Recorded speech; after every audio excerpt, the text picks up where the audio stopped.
নতুন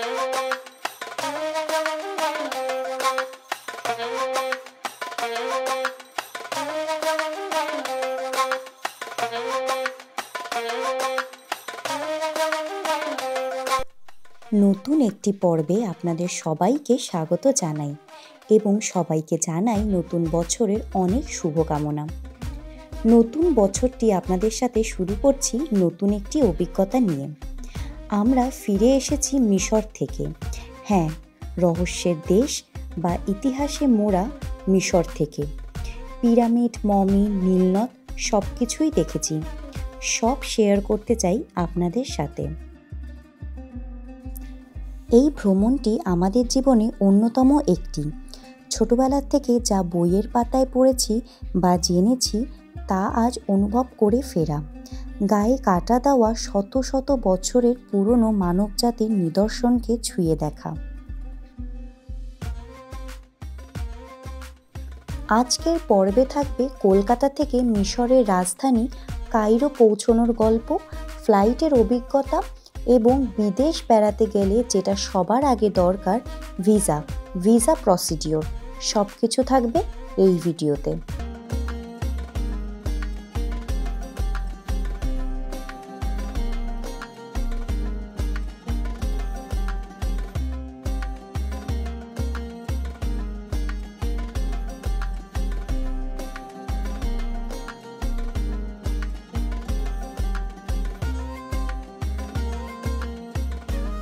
আর কি স্পেশাল, কি এমন স্পেশাল যে 52,000 টাকা এই জার্নিটার কস্ট, সেটাও আমি অবশ্যই আপনাকে অনেস্ট রিভিউ দেবো। হ্যালো এভরিওয়ান, আমরা পৌঁছে গেছি এখন কলকাতা এয়ারপোর্টে। আজ চলে যাচ্ছি মিশর রহস্য উদ্ঘাটন করতে। আজ আমরা দুজন একা নয়, আজ আমাদের সাথে ট্রাভেল করছে প্রদীপ্তর মা এবং আমার শাশুড়ি মা। আমি এবং আমার শাশুড়ি মা ট্রাভেল করছি কলকাতা টু দিল্লি 8টার ফ্লাইটে AI 770-তে। আমি ট্রাভেল করছি কলকাতা থেকে দিল্লি AI 2708-এ। এখান থেকে 8:30টায় ছাড়বে আর পৌঁছবে ওখানে 11টার সময়। আর আমরা পৌঁছাবো 10:30টায়। আমরা ওখানে গিয়ে মিট করব, তারপরে বাকি যাত্রা আপনাদের সঙ্গে শেয়ার করব।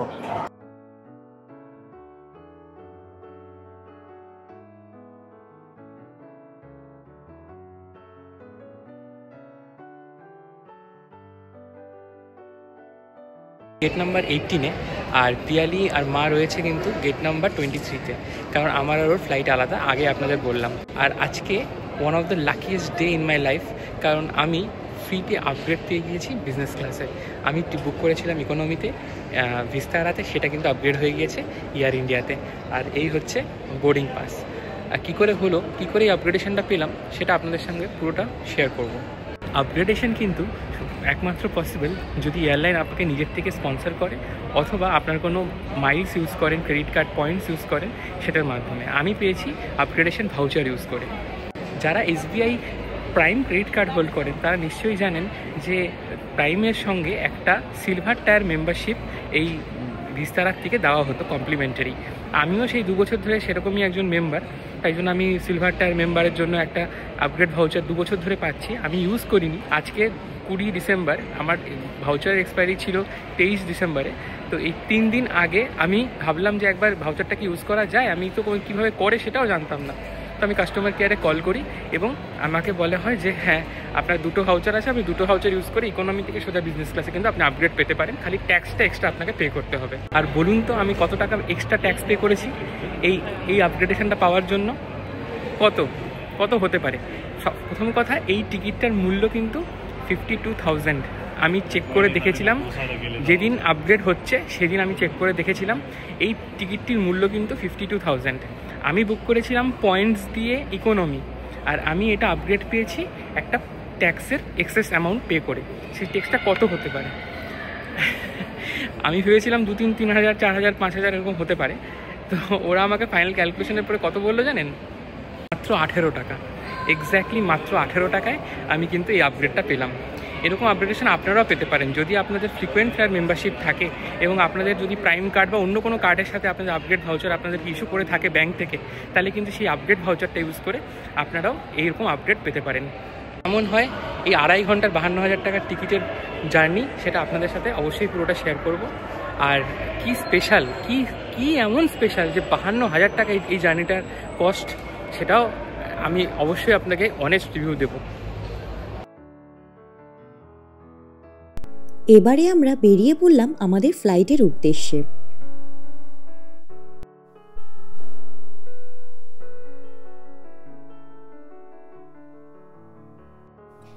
ফ্লাইট ছেড়ে দিল, কিছুক্ষণ পরেই চলে এলো ডিনার। ডিনারে ছিল পোলাও, চিকেন এবং কাস্টার্ড।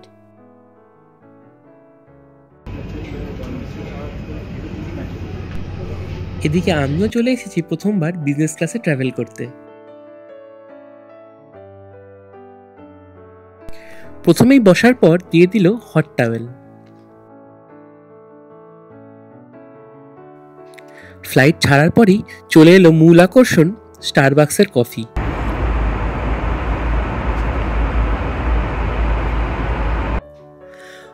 কফিতে চুমুক দিতে দিতেই এই তিলোত্তমা কলকাতা ছেড়ে উড়ে চললাম দিল্লির উদ্দেশ্যে।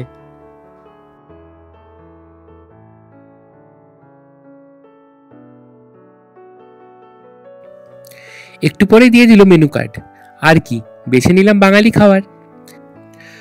প্রথমেই ছিল স্যালাড আর একটু মিক্সড আচারের কৌটো, যেটা যদিও আমি খাইনি। আর সঙ্গে ছিল ভাত, ডাল সেদ্ধ আর চিকেন, রুটি এবং পাঁপড় ভাজার সাথে ডেজার্টে ছিল একটি ছানার জিলিপি।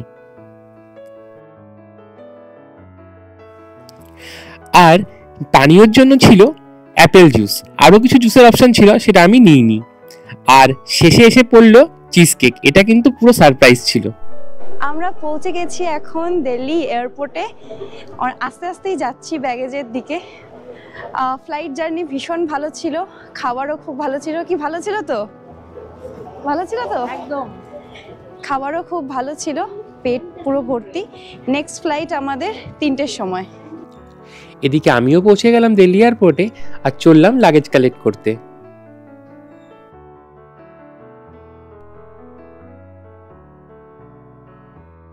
আমাদের রীতিমতো প্রচুর দেরি হয়ে গিয়েছে, মানে আমার বিজনেস ক্লাসের টিকিট ছিল নাকি লাগেজ নাকি আগে আসবে, কি যে ঘন্টা আগে আসলো কিছু বুঝতে পারলাম না।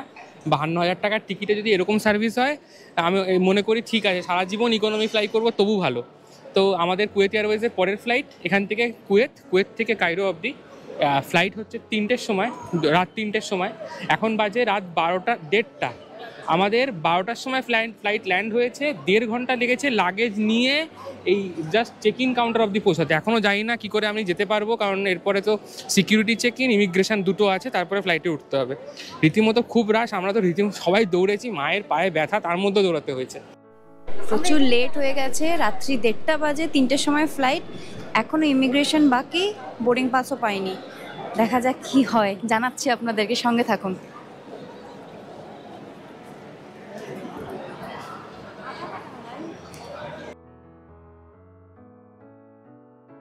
ফাইনালি প্রচুর দৌড় করে আমরা ফ্লাইটের গেট অবধি পৌঁছে গেলাম। মানে রীতিমতো মানে এত দৌড়াতে হয়েছে আজ মানে দেখা যাক, ফ্লাইটে একটু ঘুম যদি হয় তাহলে শরীরটা একটু ভালো থাকবে। 1 ঘন্টা 20 মিনিট মিলেছে এই ট্রান্সফারটা করার জন্য। আর এই এত অল্প সময়ের জন্য লাউঞ্জে ঢোকার কোনো মানেই হয় না, তাই আমরা লাউঞ্জের খোঁজও নিচ্ছি না, লাউঞ্জের দিকে এগোচ্ছিও না। এখন শুধু প্রয়োজন ঘুম, একদম ঘুম হচ্ছে না।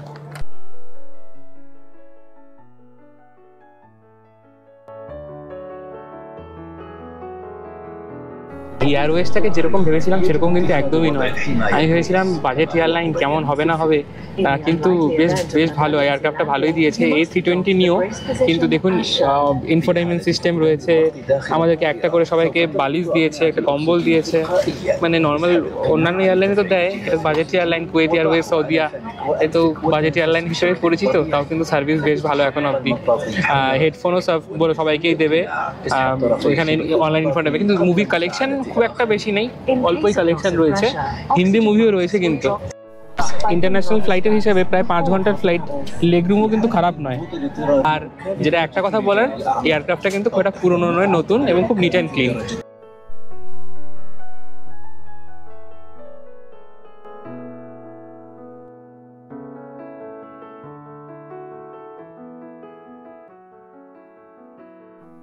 বেশ খাবারগুলো কিন্তু বেশ ভালো দিয়েছে, মানে এক্সপেকটেশনের অনেকটাই বেশি। একটা স্যালাড দিয়েছে, একটা ডেজার্ট দিয়েছে, জল, একটু বিরিয়ানি দিয়েছে ডালের সাথে, একটা চিজ দিয়েছে, বাটার দিয়েছে, আবার সস দিয়েছে, রিফ্রেশিং টাওয়েল দিয়েছে। মানে যথেষ্ট ভালো। কুয়েত এয়ারলাইন্সের এত বদনামি থাকা সত্ত্বেও সার্ভিস কিন্তু যথেষ্ট ভালো। খাবারগুলো চেখে দেখছি এবং আপনাদেরকে জানাচ্ছি কেমন খেতে। কেমন লাগছে পিয়ালি খাবারগুলো?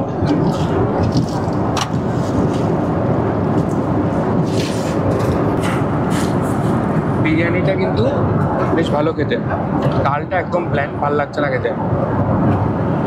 স্যালাড, শশা কুচি, টমেটো কুচি, যেরকম শশা কুচি টমেটো কুচি হয় ওটা আলাদা করে স্বাদ বলতে পারবো না। আর কাস্টার্ড দিয়েছে, শশাটা মার একদমই ভালো লাগেনি। আর কাস্টার্ডটা এখনো খেয়ে দেখিনি, দেখে জানাচ্ছি। কাস্টার্ডটা কিন্তু লাজবাব, মানে কোনো কথা হবে না বস। কুয়েত এয়ারওয়েজ জিন্দাবাদ, ফাটাফাটি ফাটাফাটি।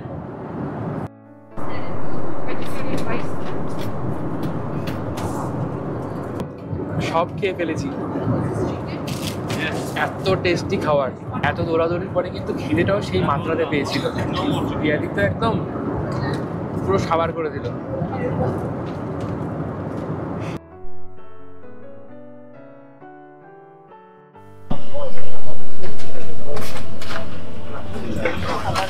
পৌঁছে গেলাম আমরা কুয়েত।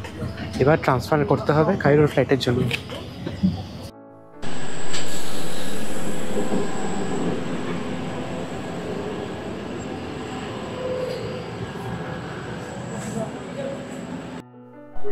আমরা পৌঁছে গেলাম আমাদের নেক্সট ফ্লাইট কায়রোর জন্য। কায়রোর আমাদের এখানে দিয়েছে D7 D8 এই গেট নাম্বারে। হ্যাঁ, আমাদের বেশি ঘুরতে হয়নি, যেখান থেকে অ্যারাইভেলসে আমরা পৌঁছলাম সেখান থেকে জাস্ট একটা লিফট নিয়ে আমরা কিন্তু পৌঁছে গেলাম আমাদের এই গেটে। খুব ভয় পেয়েছিলাম, কারণ অন্যান্য দোহা কিংবা এমিরেটসের যে দুবাই এয়ারপোর্ট সেখানে অনেকটা বেশি হাঁটতে হয়, কিন্তু এখানে কিন্তু ছোটোই, বেশ কাছাকাছির মধ্যেই গেটগুলো ছিল, তাই ওসব অসুবিধা হয়নি। আর এয়ারপোর্টটা কিন্তু বেশ ভালো। আর ওইটা কিন্তু হেভি ঠান্ডা। এখন বাজে 5:54, আমরা পাক্কা 6:15 ফ্লাইটে উঠবো। আর ট্রান্সফারের প্রসেস ছিল কিন্তু একদম ঝিকঝ্যাক, কোনো অসুবিধা হয়নি। আর কুয়েত এয়ারওয়েজে কিন্তু রয়েছে টার্মিনাল 4-এ কিন্তু রয়েছে ফ্রি ওয়াইফাই, যথেষ্ট ভালো স্পিড, হোয়াটসঅ্যাপ কলিংও কিন্তু করতে পারেন। একটা ছোট্ট তথ্য দিয়ে রাখ। নেক্সট ফ্লাইট KU541 কুয়েত এয়ারওয়েজের, কুয়েত টু কায়রো। চললাম পিরামিডের রহস্য উদ্ঘাটন করতে। রহস্য কতটা উদ্ধার করতে পারবো জানি না, তবে সাক্ষী থাকবো এই প্রাচীন রহস্যের। ভীষণ এক্সাইটেড লাগছে, মানে এতদিনের স্বপ্ন। কি পিয়ালি, লাস্ট ফ্লাইট, তারপরেই আমরা পৌঁছে যাব সে বিস্ময়কর জায়গায়। কি বলবো, মানে মানে ভাবিও হয়ে পড়ছি রীতিমতো, মানে দারুণ এক্সাইটেড লাগছে যে আর কিছুক্ষণ, আর 2-2.5 ঘন্টার মধ্যেই পৌঁছে যাব পিরামিডের দেশে। আমরা কিন্তু ফ্লাইটে বোর্ড করে ফেলেছি। ফ্লাইটটা কিন্তু এবার দিয়েছে আমাদের B777, বোয়িং 777, অনেক বড় aircraft, wide body aircraft, 3 seating arrangement. আমাদের কিন্তু একটা করে পিলো দিয়েছে, ব্ল্যাঙ্কেটও দেবে বললো, আর ইয়ারফোনসও একটু পরে দিয়ে যাবে।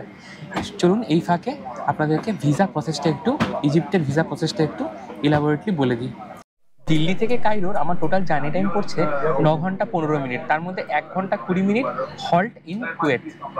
ইজিপ্টের ভিসা কিন্তু খুব একটা কমপ্লিকেটেড বিষয় নয়, অনেকটাই ইজি।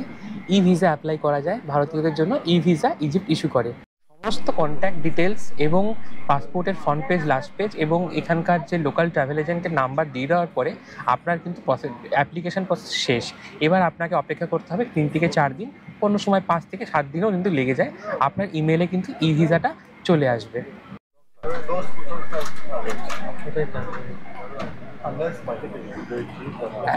যখন আপনি ভিসা অ্যাপ্লিকেশন করবেন তখন কিন্তু একটা পপ আপ আসবে এই লেটার অফ গ্যারান্টি নিয়ে। ওরা বলবে যে লেটার অফ গ্যারান্টি ছাড়া কিন্তু ইমিগ্রেশনে আপনাকে ইমিগ্রেশন করতে দেওয়া হবে না, নাও জিজ্ঞেস করতেও পারে। তো এটা একটা ম্যান্ডেটরি ডকুমেন্ট নয়, অথবা ম্যান্ডেটরি ডকুমেন্টও ভাবতে পারেন। তো এই লেটার অফ গ্যারান্টি পেতে হলে আপনি কি করবেন, আপনি যাদের কন্ট্যাক্ট ডিটেলস ইউজ করছেন তাদেরকে হোয়াটসঅ্যাপ করে জিজ্ঞেস করবেন আমাকে লেটার অফ গ্যারান্টি একটা দাও, তারা আপনাকে লেটার অফ গ্যারান্টি একটা প্রোভাইড করে দিতে পারে। অথবা আপনি একটা কাজ করতে পারেন যে কোনো ট্রাভেল এজেন্টকে ধরতে পারেন, তারা একটা স্বল্প চার্জ নেবে, তার বিনিময়ে আপনাকে লেটার অফ গ্যারান্টিটা প্রোভাইড করে দেবে। আর মানে অনেককেই দেখেছি কিন্তু কেউ লেটার অফ গ্যারান্টি তাদেরকে চাইনি। অনেক আমাদের বেঙ্গল ইউটিউব কমিউনিটিতে অনেককে তারা ইজিপ্টে এসেছিল, তাদেরকে চাওয়া হয়নি, কিন্তু আমাকে কিন্তু একদম দিল্লি এয়ারপোর্টেই কিন্তু লেটার অফ গ্যারান্টি চেয়েছিল কুয়েত এয়ারওয়েজের, যখন আমি বোর্ডিং পাস কালেক্ট করি ঠিক সেই সময়। লেটার অফ গ্যারান্টি যখন আপনি পেয়ে গিয়েছেন আর ভিসা আপনার কাছে রয়েছে, তাহলে আর কোনো চিন্তা নেই। ইমিগ্রেশন প্রসেস আমি যতদূর শুনেছি খুবই ঝিকঝ্যাক, তো এখানে খুব একটা ঝামেলা হবে না। তো দেখা যাক আমাদের কি হয়। আর হ্যাঁ, এই ইজিপ্টের টিকিট কিন্তু আমি সাজেস্ট করবো ওই ইজিপ্ট এয়ার বলে একটি এয়ারলাইন্স আছে, ওদের রিভিউ অত্যন্ত বাজে এবং ওদের দামটাও বেশি। ওটাতে না করে অন্য এয়ারওয়েজে আসাই আমি কিন্তু সাজেস্ট করব। আমাদের এই কুয়েত এয়ারওয়েজের দিল্লি টু দিল্লি, মানে দিল্লি থেকে কুয়েত হয়ে কায়রো, আবার ফেরার সময় কায়রো থেকে কুয়েত হয়ে দিল্লি, এই পুরো রিটার্ন ট্রিপটা আমার পড়েছে 39,200 পার পারসন, এরকম একটা রেটে। আমি অনেক আগে কেটেছিলাম, আমি প্রায় জুন মাসে বুকিং করেছিলাম। তো আপনারাও চাইলে 6 মাস আগে থেকে বুক টুক করতে পারেন, তাহলে রেটটা কিন্তু কম পড়বে। কারণ কি ক্রিসমাসের সময় এই সময়টা আমরা এসেছি, 25শে ডিসেম্বর আমরা এই সময়টা থাকবো, এই সময়টা কিন্তু রেট খুব হাই চলে। আর একটা জিনিস কিন্তু লাগবে যেটা একটু গ্যারাকল মনে হতে পারে, সেটা হচ্ছে এখানকার কোনো লোকাল ট্রাভেল এজেন্টের নাম্বার ডিটেলস, সেটা কিন্তু আপনাকে ওখানে ম্যান্ডেটারি দিতেই হবে। তো সেটা প্রচুর আপনি অনলাইনে সার্চ করলে আপনি পেয়ে যাবেন। আমরা ভিসাটা একজনের হেল্প নিয়ে করেছি, সেটা হলো আমাদের কলকাতারই, যাকে দিয়ে আমরা অনেকগুলো বুকিংও করিয়েছি এবং ইনফ্যাক্ট আমার কম পড়েছে। সেই ট্রাভেল এজেন্টের নাম হচ্ছে দ্য কন্ট্রিভিয়ার, অনিন্দিতা দিয়ে। আমি একটা গ্রুপ থেকে ওনার নাম্বার পেয়েছিলাম, উনি এগুলো বুকিংগুলো করতে আমাকে সাহায্য করেছিলেন। তিনি আমাকে এই ডিটেলসটা প্রোভাইড করেছিলেন, আমি কিন্তু সেই ভিসাতে সেই ডিটেলসটাই ইউজ করেছিলাম এবং তাতে আমার ভিসা কিন্তু স্মুথলি হয়ে গিয়েছে। কোনো স্পন্সার্ড ভিডিও নয়, তবে আপনারা চাইলে অনিন্দিতাদির সঙ্গে কিন্তু যোগাযোগ করতে পারেন। ডেসক্রিপশানে আমি মোবাইল নম্বর আর ডিটেলস দিয়ে দেবো। সমস্ত রকম তথ্য দিয়ে দিলাম এই ইজিপ্টের ভিসা এবং ইজিপ্টের টিকিট সংক্রান্ত। এরপরেও যদি কোনো কনফিউশন থাকে বা কোনো কিছু জানার থাকে, আমাদের প্লিজ প্লিজ প্লিজ কমেন্টে জানাবেন। আমরা যথাসাধ্য চেষ্টা করব সেই কমেন্টে রিপ্লাই করার এবং আপনাদেরকে হেল্প করার। এই গালফের যে কোনো যে কোনো এয়ারওয়েজ কিন্তু এই কায়রোর সাথে খুব ভালো কানেক্টিভিটি রয়েছে। গালফ এয়ার, ওমান এয়ার কিংবা সৌদিয়া, এই আমরা কুয়েত এয়ারওয়েজ বা ইজিপ্ট এয়ার ডিরেক্ট আছে, এগুলো দিয়ে আপনারা টিকিট কাটলে আপনারা খুব ইজিলি এখানে খুব অল্প সময়ে কিন্তু কায়রো অবধি পৌঁছে যেতে পারবেন। জাস্ট একটা অনুরোধ করতে পারি, যদি আমাদের চ্যানেলটা একটু সাবস্ক্রাইব করে দেন। এই সাবস্ক্রাইব করা কিন্তু আপনাদের জন্য সম্পূর্ণ বিনামূল্য, এতে আমাদের অনেকটা বেশি হেল্প হয়। আপনাদের এই ছোট্ট একটা সাপোর্ট আমাদেরকে আরও ভিডিও বানাতে, আরও এগিয়ে নিয়ে যেতে সাহায্য করবে। একটা জিনিস খুব ইউনিক লাগলো, তাই আপনাদের সঙ্গে শেয়ার করছি। দেখুন, এই ওভারের যে লাগেজ কেবিনগুলো থাকে তাতে একটা করে আয়না লাগানো রয়েছে। এটা ছোট্ট একটা কার্ভড আয়না লাগানো রয়েছে, যাতে অনেকের নিচের থেকে বোঝা যায় না যে উপরে কোন ব্যাগটা রয়েছে না রয়েছে। যখন এরাইলে হাঁটবেন তখন কিন্তু সেটা দেখে আপনি বুঝতে পারবেন যে আপনার কোন লাগেজটা ওখানে রয়েছে। এই ছোট্ট একটি পদক্ষেপ কিন্তু প্যাসেঞ্জারদেরকে অনেকটা বেশি হেল্প করে দেয়।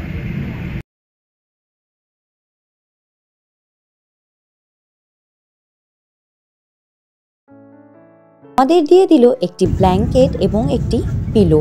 আর আমার কিন্তু জার্নিতে ঘুমোতে ভীষণ ভালো লাগে। নিচে লুচি তরকারি, একটু পোহা, সঙ্গে একটা ক্রসো, একটু বাটার, একটা ক্রসো, একটু বাটার, একটা বান, জল যেমন দেয়, একটু ফ্রুট জুস, আর দিয়েছে একটু রাসবেরি ইয়োগার্ট, ফ্লেভার্ড ইয়োগার্ট আর কি। কথা কিন্তু না বললেই নয়, এই মেটাল ক্যাটলারি দেখুন, ইকোনমিতেও এই কুয়েত এয়ারওয়েজ কিন্তু মেটাল ক্যাটলারি প্রোভাইড করে। এটা কিন্তু খুব কম এয়ারওয়েজ এই মেটাল ক্যাটলারি এই ইকোনমিতে দেয়। আলুর তরকারি আর একটু ছোলা দিয়েছিল, ওটা খেতে ভালো ছিল। লুচিটা একদম বাজে, আমাদেরকে ভেজ কেন দিয়েছে আমি জানি না, তো খুব বাজে ছিল লুচিটা খাওয়া যায়নি। বাদ বাকি সব খাবার কিন্তু খুব ভালো ছিল, খুবই ভালো ছিল।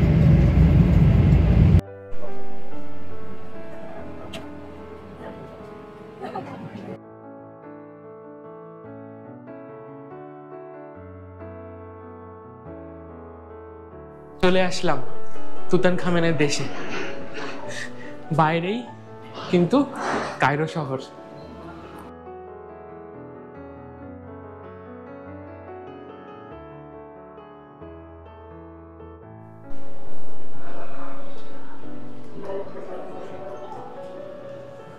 বেশ বড় এবং ঝাঁ চকচকে বিমানবন্দর। অ্যারাইভালসটা তো দেখে তাই মনে হচ্ছে।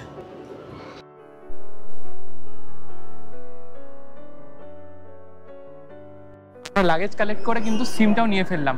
এখানে কিন্তু অরেঞ্জের কানেকশন চলে। এই যে বেরোনোর পরে 7 নাম্বার গেটের কাছে এরকম অরেঞ্জের কাউন্টার দেখতে পাবেন, আরও অন্যান্য ফোন কোম্পানির কাউন্টারও দেখতে পাবেন, কিন্তু অরেঞ্জের কানেকশানই বেস্ট। আমাদের পড়লো টোটাল 437 ইজিপশিয়ান পাউন্ড 29 জিবির জন্য। 10 দিনের জন্য আমাদের এনাফ আই গেস। তো একজনই আমরা একটা সিমই আমরা তুললাম। এই 700-750 টাকা, 1 ইজিপশিয়ান পাউন্ড মানে 1 টাকা 67 পয়সা। এবার চলুন বেরিয়ে পড়ি কায়রো শহর দেখতে। বেরোতে চলেছি কায়রো এয়ারপোর্ট থেকে। বাইরে 6000 বছরের পুরনো সভ্যতা, নেফারতিতির দেশ, তুতানখামেনের দেশ। চলুন এক্সপ্লোর করি। ফুল এক্সাইটেড। মানে কি বলবো, মানে অন্যই রকম ফিলিংস হচ্ছে, রোমাঞ্চ ফিল হচ্ছে। এখন মনে হচ্ছে কতক্ষণে সেই জায়গাগুলো দেখব।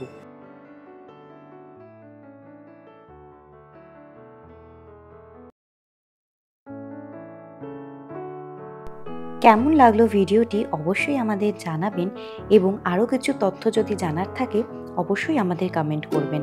দেখা হচ্ছে পরের ভিডিওতে।